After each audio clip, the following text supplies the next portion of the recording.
All right, let's take a look at this one. I know some of you are still working. Keep going.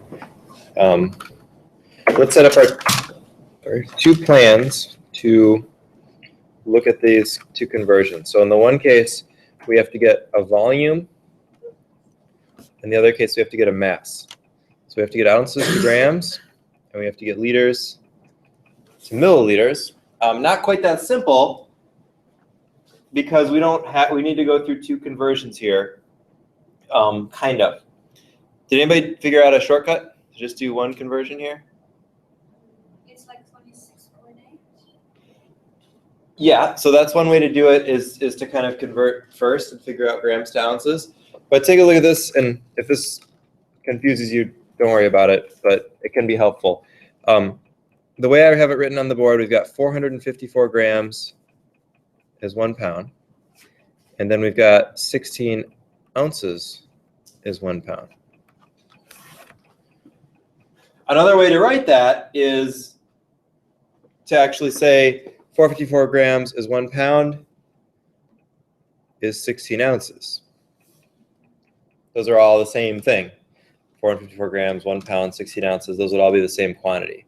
And so we can shorten that and kind of get the pound right out of the equation there and just say that 454 grams equals 16 ounces.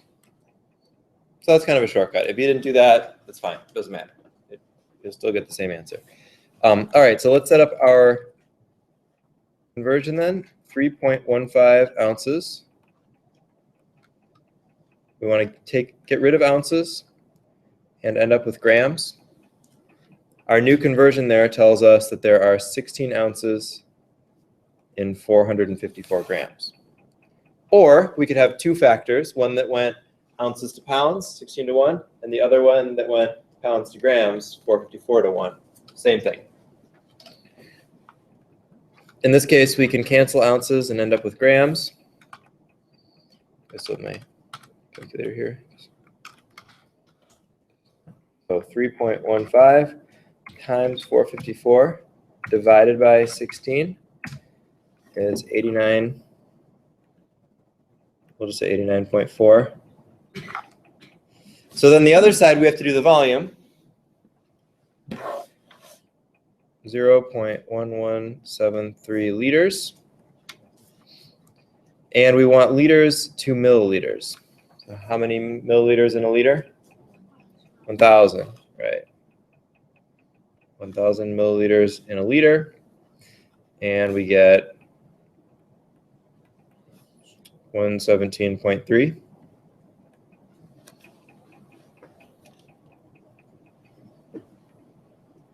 So now to get the density, we divide grams by milliliters. Grams divided by milliliters gives us density.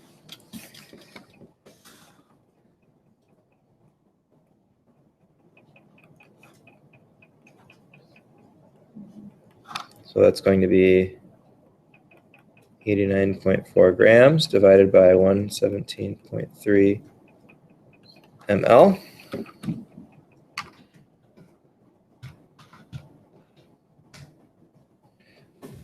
Seven, 6.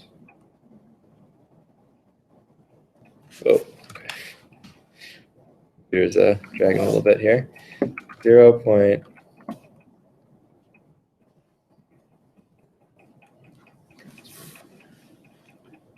So that's our density. What would happen if we put that object in water?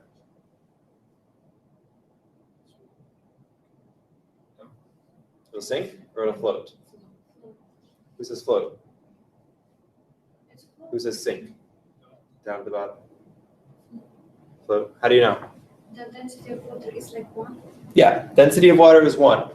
So this is less than 1. That means it floats on top, like the cork in that picture from last week. All right. Keep working on the conversions. Again, we'll have a quiz on Thursday. We're going to do more with measurements and density in lab tomorrow. That'll help a little bit also. All right, for now, let's talk about matter for a little bit.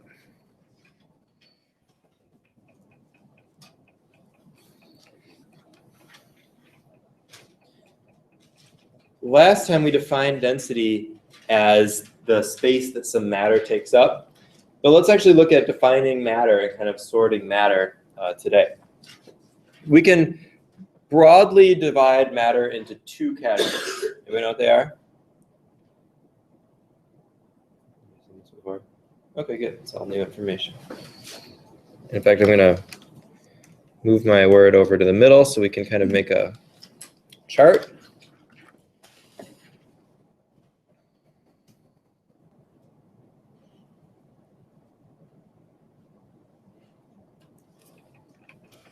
We're going to divide matter into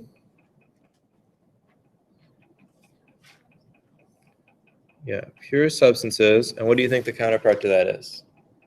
If it's not pure, what is it? Close. Mixture. Yeah, a mix.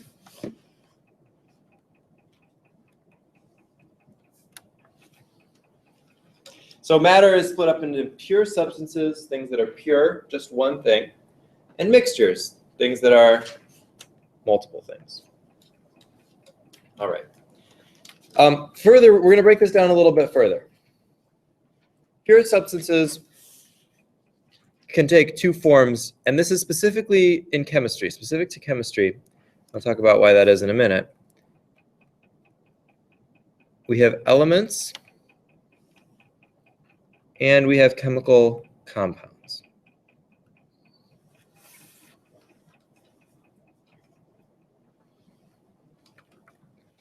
Elements are the simplest.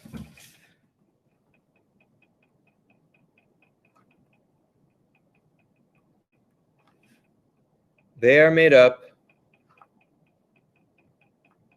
of only one type of atom. The different types of atoms are the ones up here in the periodic table. So if some particular substance has some matter, is only made up of carbon atoms, we call that carbon, and that's an element. It's only made up of gold, we call it gold, that's an element. It can also be, the formula can have multiple atoms in it, but only of one type. For instance, hydrogen. Hydrogen gas has a formula of H2. Oxygen gas has a formula of O2. When we talk about bonding, we'll get into why that is a little bit later. But those are still pure elements. They're only made up of one thing, one type of atom. So you could have lead, you could have gold, whatever, one type of atom. A compound is different because it is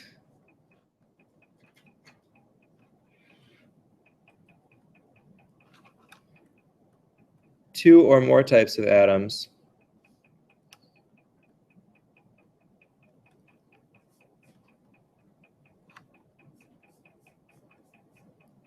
chemically bound. And that's important. We'll get into that in a couple of chapters. What does it mean for something to be chemically bound? But we can think of it at this point as a way of breaking apart. In order to break a compound apart, you actually need to break chemical bonds. You need to separate atoms from each other. And this involves a chemical reaction. So something that will include giving off heat or taking in heat or changing color or bubbling or turning from shiny to dull. You know, all these things that we associate with chemical reactions. Those are things that would break up a compound. Examples of compounds, things like water, H2O, made up of hydrogen and oxygen, but those are chemically bound together. If you split those apart, you have a vastly different compound. Something like carbon dioxide, CO2.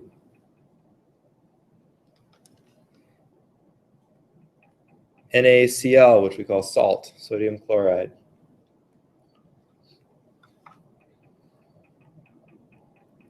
Sugar. There are many different sugars, but our common table sugar is sucrose. That is a single molecule. It's a compound made of carbon, hydrogen, and oxygen, and you'd need chemistry to actually break that apart.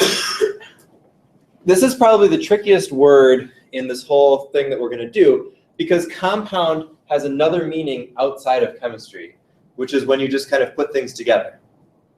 Like a compound word is a word that is made up of some other words stuck together. You can go to a pharmacy and have a medicine compounded, and that means that they take the medicine and they put it in a cream or something like that. They mix it with other stuff. So outside of chemistry, compound is a word that's sometimes used over here in mixtures. But for our cases, compound only means this. It only means these different atoms chemically bound together. So I'm sorry if that's confusing.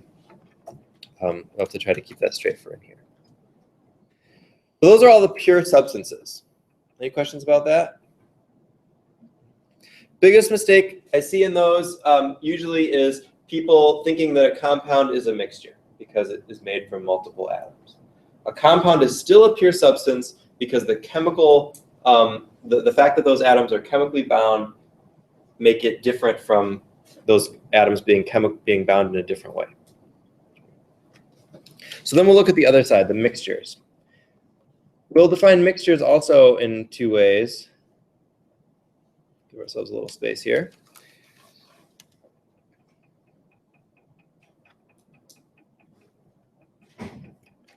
There are the homogeneous mixtures.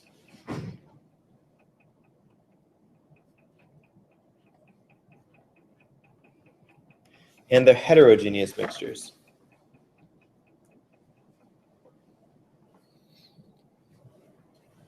And these definitions are a little less fixed because they have to do with how it looks and how you're looking at it. Show you what that means. So a homogeneous mixture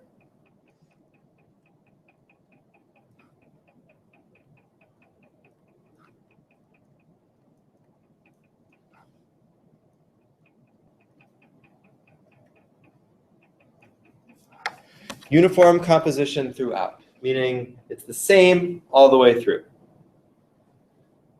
Any part of it that you look at is going to look the same as any other part. And the heterogeneous is the opposite. So not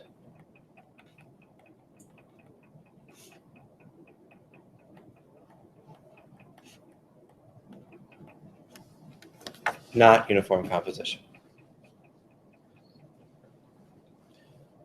So can anybody think of an example of a mixture in either category and which category you think you'd put it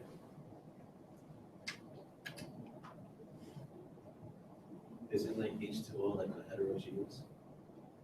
It's H2O like water? Is it like not uniform? So wouldn't it be like a heterogeneous? Is it not? Like, We've already got H2O in a category. That's a compound. So these are things that are separate, okay. right? So think about water with something else in it, maybe. Oil and water. Oil and water. Where would you put that? Heterogeneous. Yeah, I think so. Why? They don't mix. Sure. So let's put that over here. An oil and water mixture. We might call that a heterogeneous mixture because you could see the oil is in this part and the water is in this part. Even if you kind of shake it up, you'd see droplets of oil and parts of water, so you can see the difference. Yeah, I think that's good. What? Salt water, where would that fit?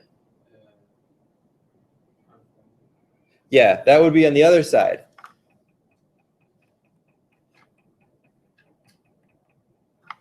Salt water is a mixture of water and salt, sodium chloride. Has anybody ever seen salt water before? Have you seen salt water? Can you tell where the salt is and where the water is? No, it just looks the same all the way through. So that's an example of a homogeneous mixture. What about this terrible death juice that I'm drinking? It's probably killing me. Where does that fit in? Yeah, it's kind of homogeneous. You don't see like the sugar here and the death over here. It all just kind of looks green and terrible, but it's delicious. So yeah, other drinks, things like soda, coffee, There's lots and lots of molecules. There's lots of chemical compounds in those. There's sugar, there's colors, there's flavors, there's water, preservatives. There's lots of stuff, but you can't really pick out where it is. All right, so other examples of heterogeneous mixtures.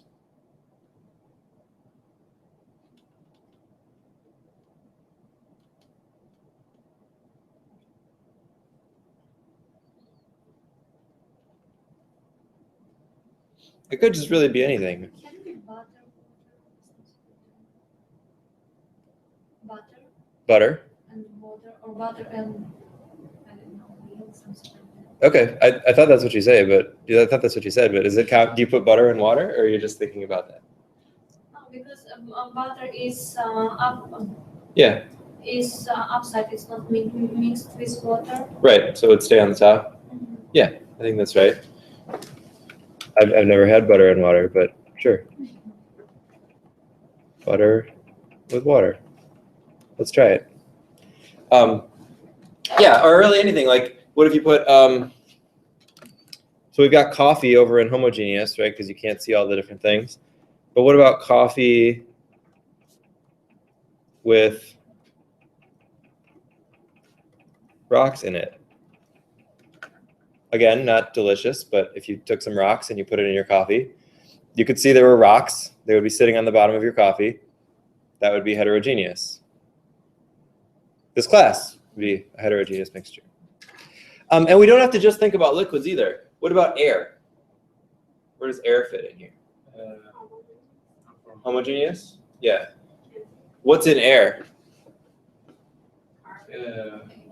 Carbon dioxide, water. What else is there? Some dust. Well, that's not really the air, but yeah. What about just the gases? Yeah, we've got water, carbon dioxide. Is that it? Maybe oxygen? Yeah. And the biggest component of air is nitrogen gas. Is most of air is nitrogen gas. So yeah, that's a mixture of gases, but we can't say the oxygen's over here and the carbon dioxide is over here and so forth. So that also fits in our homogeneous mixtures. And this works with solids as well. Anybody know anything about jewelry? Anybody have any jewelry, some stuff? Anybody know about gold? How do you know if gold is pure? If you're at a jewelry and they say, "Oh, we've got this thing is pure gold, 100% gold." Don't they like market something? They could, I suppose. What's the measurement scale for how pure gold is? Anybody know? You could use density to measure that. The scale that they use is called carats, K-A-R-A-T. So you can have, and the maximum is 24 karat gold. So 24 karat gold is pure gold. And that would fit all the way over here under elements.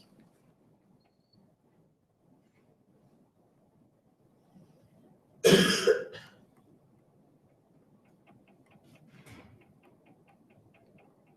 24 karat gold is a pure element. But you probably, if you want jewelry, you're probably not buying 24 karat gold. A couple of reasons. One, it's expensive because it's pure gold. What? Yeah, and it's really easy to break. It's really soft. You can dent it, you can bend it. So you don't really want nice jewelry made out of 24 karat gold unless you're just going to sit very still and appreciate your $1 million or whatever. So instead, you might use something like 14 karat gold. 14 karat gold is gold with some other elements mixed in as what's called an alloy. So it would have some zinc, it might have some iron in there, some nickel, depending on how it's made. No longer that. Now, that's certainly a mixture. So which mixture would you put it under? Homogeneous, right. If you look at 14 karat gold, it still looks all the same all the way through.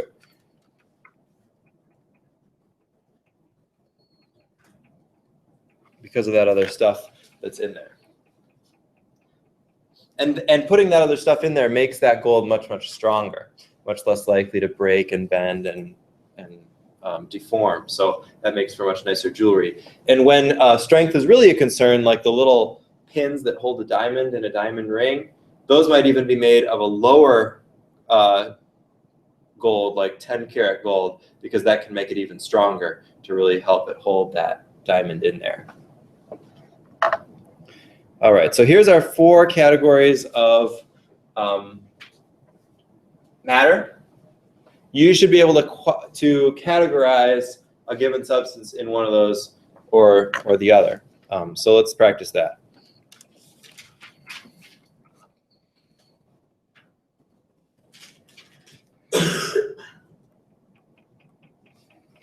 And I'm going to give you one that is purposefully ambiguous. Orange juice. Where do you put orange juice in this category? It's a mixture. I think we can all probably agree on that, right? Orange juice is not a single chemical compound. It's going to be made up of a lot of different things. Now, is that orange juice a homogeneous mixture or a heterogeneous mixture?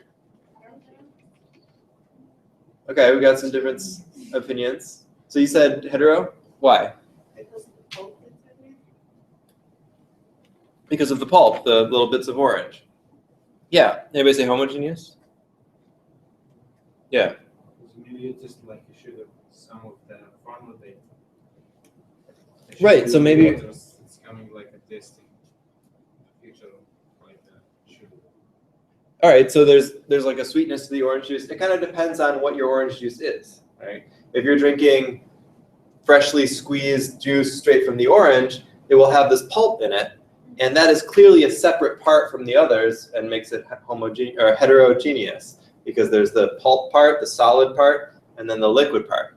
If you prefer strained orange juice or maybe like a sweetened orange drink type juice, that would probably be more homogeneous. So that could go either way. And when I ask you about this, I'll either make it pretty clear or I'll ask you to explain the reason. So you can say, I think this one is heterogeneous because of the pulp. And even if I'm thinking of pulpless orange juice, that way I can see your reasoning and see, okay, you are correct. You were just thinking of a different orange juice than I was. So sometimes these things are a little bit ambiguous. Another example. Blood. Where would you put blood? Homogeneous? Anybody say heterogeneous? No, homogeneous? Yeah. Again, it depends on, in this case, it depends on where you are, your frame of reference in looking at the blood. If I, just stab myself in the face and there's blood spurting out everywhere right now, it would look pretty homogeneous because it would just be like blood everywhere. But if you had a microscope and you were looking at that blood under a microscope, it probably does not look homogeneous. You would see the blood cells, you'd see the liquid parts, you might see some other things depending on your magnification. So depending on how you're looking at it, something could look one way or the other. So once again, you'd have to explain that a little bit more.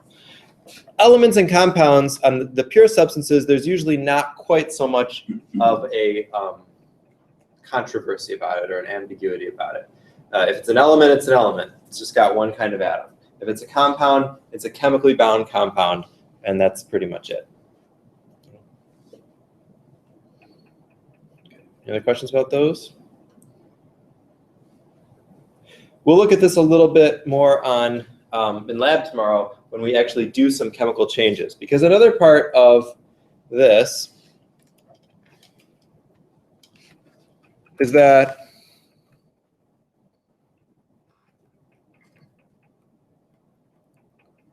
pure compounds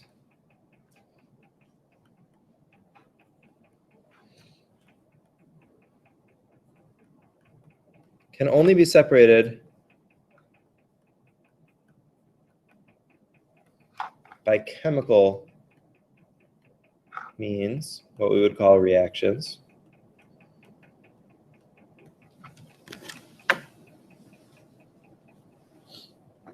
And we'll see some of those tomorrow. Whereas mixtures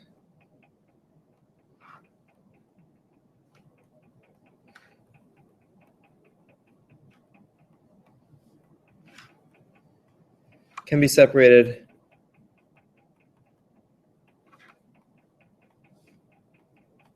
by physical means. That is, you can do things to a mixture that does not destroy any of the chemicals, but simply separates them from each other. So if you took your coffee, for instance, anybody ever let some coffee sit in a cup? Just let it sit out there, forget to clean it for a few days. The coffee, the liquid goes away, and you end up with just this brown junk on the inside of the cup. That's an example of physical separation. You haven't altered any of the compounds in that coffee, but you've removed the water from it. The water has evaporated. So evaporation is an example of a physical means of separation. A pure compound, that would not happen to you. You'd have to do a chemical reaction to get it to break down. And so tomorrow we'll once again do both of those things. We'll have a physical separation, we'll have chemical separations as we look at some matter, play with some matter. All right. Let's look at energy. So that's matter.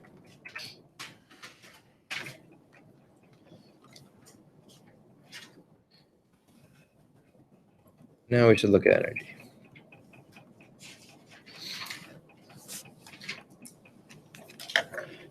Have you heard the word energy before? It's a pretty common word. But can anybody define energy? What is energy? Is what? Coffee, they say it like Like coffee? Yeah. So like things that you drink could give you energy.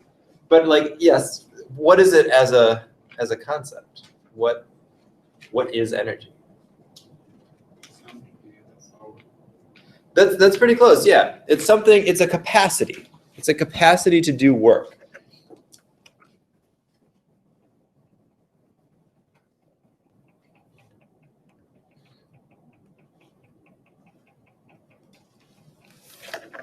Work is defined as a force over a distance. So, moving something from here to here takes a particular amount of force to apply that force over that distance. And that was a transfer of energy. I transferred my energy from me to the bag when I push it. So that's an example of how we transfer energy. There are two ways to transfer energy.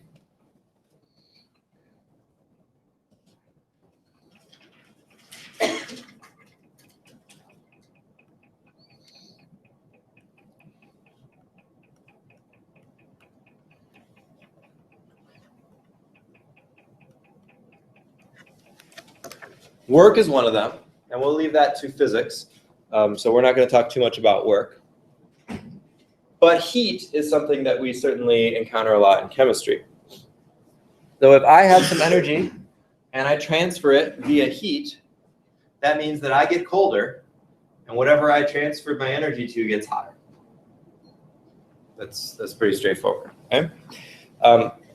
So heat is always moving, or energy is moving in one direction or the other through heat. And we have two words to describe the transfer of energy via heat. Anybody know what they are? We can talk about energy going out from something or energy coming into something. That's more on the physics side, but yeah, what we're going to look at is what we call exothermic and endothermic. Has anybody heard these words before? Sure, maybe a little. What do they mean? What do they mean? X means energy going out and no energy coming in. Yep. Exo means energy going out, and endo means energy coming in. Now we have to be a little bit careful about that, because going out from where and going into where? If energy is being transferred, then it kind of depends what we're looking at. So let me think about this soda again. If I hold this soda for a while, where is energy transferring from and where is it transferring to? From me to the bottle, right? This is colder than me. So if I hold it for a while, energy transfers from me into the soda. All right. That's true, that's fixed. whether we determine that that is exothermic or endothermic depends on whether we are talking about the bottle or whether we are talking about me. So in that situation, let's say we're focusing on me. Am I gaining energy or am I losing energy? I'm losing energy. So from my point of reference, is that exothermic or endothermic? It's exothermic. Energy is going out from me. But now we flip it and we say, now we're thinking about the soda. That's what we're focusing on. And so if we're focusing on the soda, is this an example of an endothermic or an exothermic process? Endo, because it's going into the soda. So we have to figure out what we actually care about to figure out which direction the heat is moving. And the words that we use for that are system and surroundings. So in an exothermic process,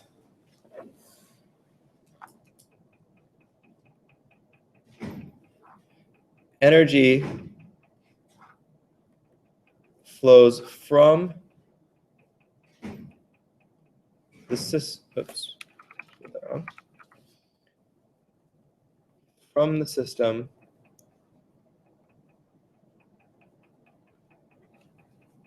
to the surroundings.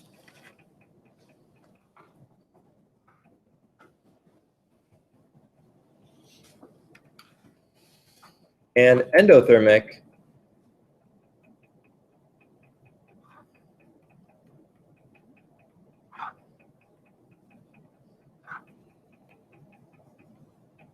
is the opposite. Energy flows from surroundings to the system. That way we can keep our definitions fixed, and then we just have to decide what's the system and what's the surroundings. In chemistry, we always think about the molecules or the chemicals as being the system, and everything else, you know, the outside being the surroundings. So if you do a chemical reaction, you know, you've got your test tube, and we'll do this tomorrow, and you mix your stuff up in there, and it gets really hot. Is that going to be an exothermic or an endothermic process? Why? Yeah, because our system is the chemicals. So if that's what's being mixed up and it's feeling hot, that means it's transferring energy from the chemicals to your hand. And that means it's going out. So that's exothermic. And that means something that feels cold is going to be an endothermic process. That means it's sucking energy out of your hand. That's why it feels cold. Taking energy away from your hand into the system. And that would be an endothermic process. So we'll look at some examples of those tomorrow. Now to measure this, to measure how much heat is transferring from one to another, we need a certain state of how much energy is around somewhere. So what do we do? How do we measure that? How do we measure how much energy is around somewhere in that way? Yeah, temperature. Temperature is going to be that measurement that we care about. Temperature is not a measure of heat. Let's keep our language clear here.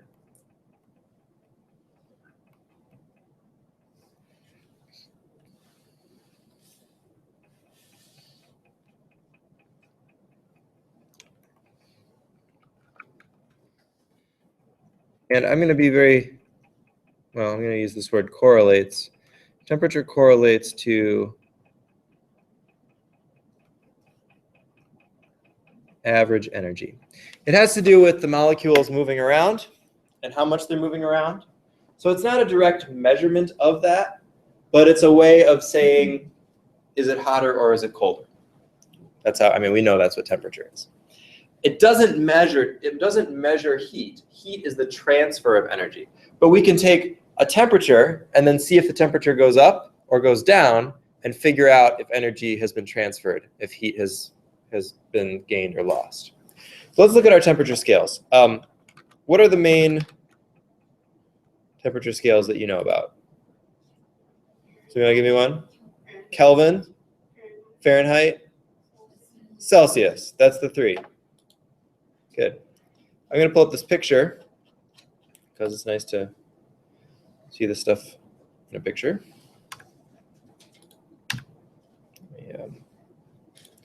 It's a little smaller so I can get the whole thing in here.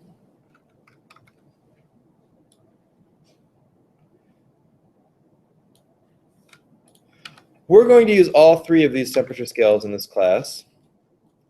The scientific scale that we'll be taking measurements on primarily is Celsius. We did that last week in lab.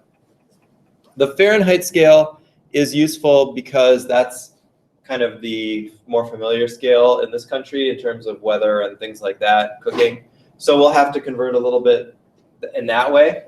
And then the Kelvin temperature scale is useful because of very cold, if we need very cold temperatures, when we start talking about gases and things like that. Also, if we do calculations involving temperature, you usually need kelvins to do that because the Kelvin scale stops at 0. In other words, there are no negative numbers in Kelvin. 0 is absolute 0, which means there is no atomic motion at all. Atoms stop moving. So you can't go any lower than that. This is a neat picture because it shows you some of the relationship among the scales. So let's first look between kelvins and Celsius. One weird thing about Kelvin, Kelvin is a unit like a gram or a meter. So we don't say degrees Kelvin, we just say kelvins, kind of like grams. The others are in degrees. So we use that little circle up here. Notice that between the boiling point of water and the freezing point of water, there are the same number of kelvins and Celsius degrees, 100. In Celsius, it would be from 0 degrees to 100 degrees. So 0 degrees is the freezing point of water, 100 is the boiling point. In Kelvin, it's 273 is the melting point, or is the freezing point or melting point, and 373 is the boiling point. So the same distance. In Fahrenheit, it's not the case. Fahrenheit has 180 degrees between the freezing point and the boiling point. So what's smaller, a Celsius degree or a Fahrenheit degree?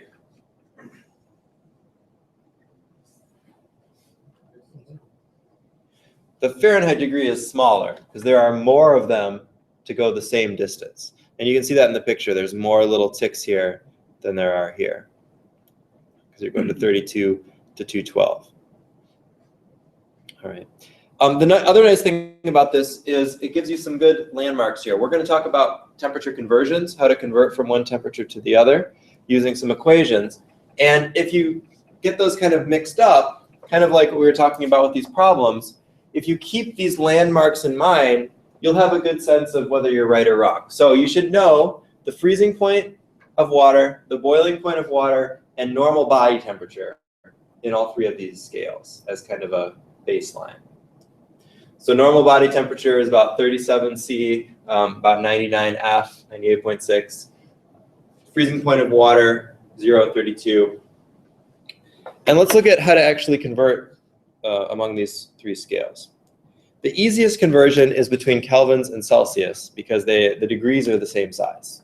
So the unit is really the same size, they're just offset. One starts at 0, one starts at 273 with boiling point of water. So the temperature in Kelvin is the temperature in Celsius plus 273.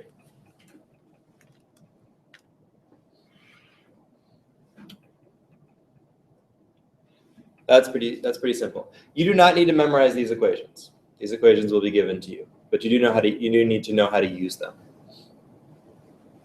All right. To convert from Fahrenheit back and forth between Fahrenheit and Celsius, it's a little trickier because you have to compensate for that different degree size and the offset.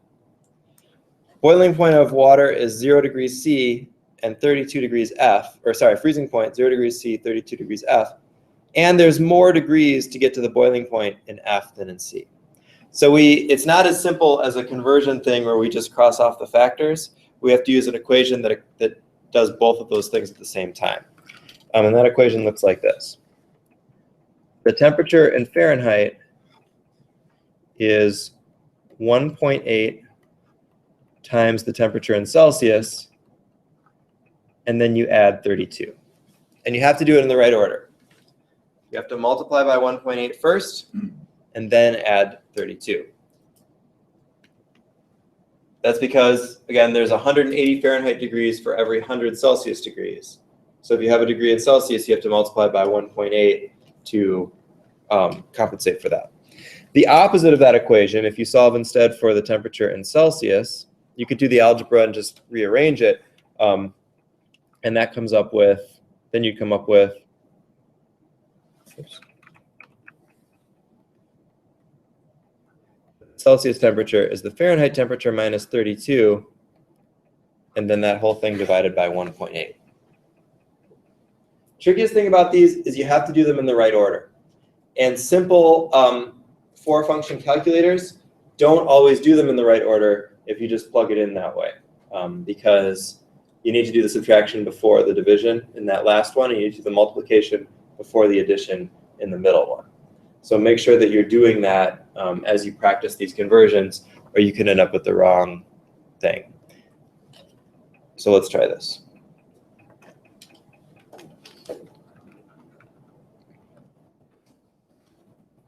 Let's take a nice hot summer day. Seems only a dream at this point in the winter. But let's say it's 87 degrees F outside.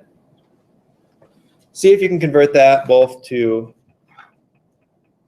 Celsius and to Kelvins. Let's see what you get.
All right, so to get this to Celsius, we're going to first subtract 32. So 87 minus 32.